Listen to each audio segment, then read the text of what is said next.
Leonard Williams is going into the final year of his contract, but what does the future hold for the former number 6 overall pick? Jets, Jets, Jets! If you're new to the channel, hit that subscribe button. If you've been here before, welcome back. I love having you here. Guys, we're talking Leonard Williams, the big cat. He is in the 5th year of his contract, the 5th year option of his rookie deal worth a whopping $14.2 million. What are the Jets' plans for him moving forward? There's a few things when you try to consider what the Jets are going to do with Leonard Williams. You have to think about the money. What is it going to cost us? You have to think, is Leonard worth that amount of money? And then you have to think, if he's not worth that amount of money, what are the Jets going to be able to get for him? Now let's start with the money aspect of this first. Currently, the Jets hold 3 of the top 15 3-4 defensive end contracts in the NFL.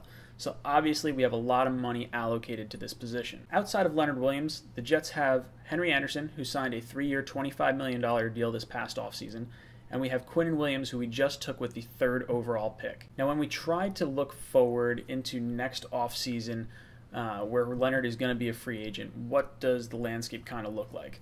Right now, the Jets are sitting at about $26 million in cap for this season, and I think they can roll it all over into next year. So that would put the Jets at roughly about $75 million in cap space if they roll over everything. Now, you're going to have to subtract $10 million of that to sign our rookie draft class, so we're looking at about $66 million before any type of in-season moves this year or any trades happen.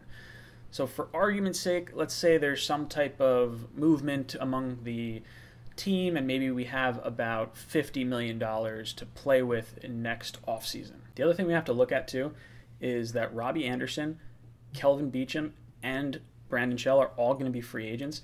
So those are big question marks that the Jets are going to have to answer with roughly $50 million to play with. So are you going to try and sign a left tackle for roughly $15 million? Are you going to try and draft one? More than likely, wide receiver and left tackle are going to be the big topics of discussion next year. One will be taken in the 1st round most likely, and the other will be taken in free agency, depending on who shakes loose and, what the Jets are, allocating. Now, we did take Edoga, but I don't necessarily believe he is a future left tackle. It will be interesting to see how the Jets handle this situation, and this year really is a grading process for the Jets.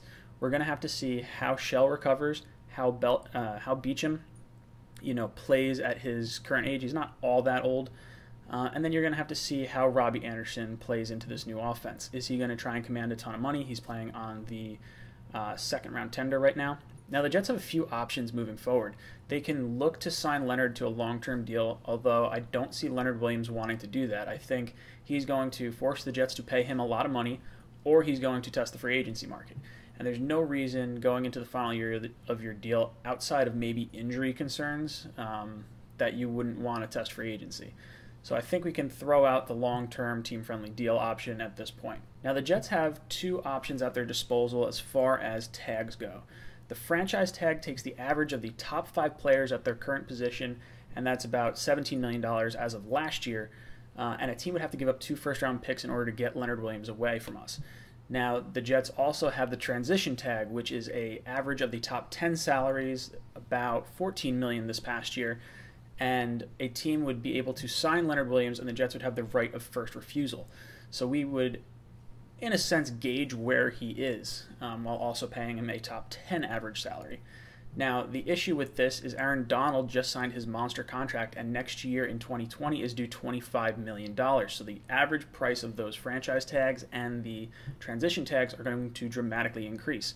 You're looking at probably $20+ million for the franchise tag and about $17 or $18 million for the transition tag, just because of that contract. Now, I think most Jet fans are probably okay with admitting that Leonard Williams probably is not worth $18 million a year, at least when we've seen an average of 4 sacks a year, and I think his high is about 7 sacks. So when you look at this season, he's going to have to explode in order for the Jets to want to use one of those 2 tags on him. Now, I think there is something to be said for the amount of double teams that Leonard Williams has actually faced over the last few years. And I went over to Gangrene Nation. I saw an article written by Michael Nania, and I apologize if that's the wrong name or the wrong pronunciation of your name. I'll link it down below. But it was very interesting. He looked at the first 8 games of the season and calculated how many double teams Leonard Williams actually faced. It was about 17.4%, or 46 pass rush plays out of 264. So 1 in every 5 pass rush plays, Leonard Williams was double teamed. And it looks like when he was double teamed, he actually allowed other players to kind of break free and have some type of impact. And I've always said pressures are a really big part of the NFL game. And even if you don't get the sack, having a pressure and making the quarterback rush his throw is almost as important as that sack anyway. Passer ratings drop dramatically when you add pressure to the quarterback. So if you can even get pressure, that's a positive in that direction.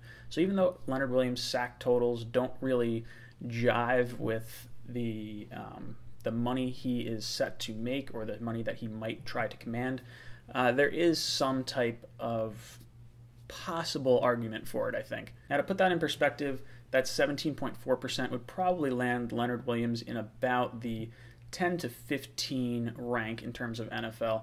The top few guys, Aaron Donald at 70%, J.J. Watt 46%, Jason Pierre-Paul at 38%, Myles Garrett 37%, Von Miller was at 22%, and Dee Ford was at 21%. So he would be below those guys, probably in that 10 to 15 rank. So is Leonard worth that amount of money? The $14.2 million that he's getting this year, I mean, you'd have to say no at this point. Is he the 4th best defensive end, or at least the 4th best 3-4 defensive end in the NFL? And I have a hard time trying to justify that. I love Leonard Williams. If you've watched this channel over the course of the last few years, or I guess last few years, if you've watched this over the last year and a half, or however long I've been doing this, I really like Leonard Williams. I think he's a great personality for our team. I think he's got a strong work ethic. I would like to see us keep him long term, although I think for the amount of money that he's going to try and command, I think it's going to be really tough for the Jets to make that argument. Now, one thing that I do really like, I do like Greg Williams. I do trust him to grade Leonard Williams, and I think Leonard Williams is actually going to perform better with Quinnen on the inside, helping take some double teams away. So this is going to be a good year to see what Leonard Williams is actually made out of. I also do like that Mike Maccagnan is not here, and not even just from like a, Mac had a tough drafting record perspective, but also from a perspective as far as there's no loyalties to Leonard Williams. So Leonard is going to need to earn his next contract with the Jets, because the Jets front office, they don't have to sign him. It's not going to look bad if they move on from him the way it would with Maccagnan. If Maccagnan takes Leonard Williams number 6 overall, there's going to be a lot of pressure for him to re-sign him just because it was his draft pick and they want him to look good moving forward. Now, I think that's probably a pretty good thing to have in this type of situation. But let's say if he's not worth the money, and we're not going to tag him, we're not going to try and extend him long term, really. What can we get for him? Now, if I've already said he's not worth the $14.2 million based on the stats that he's had, I don't think it makes sense for a team to give up anything of high value for him, especially if he's going to want to test the free agency market.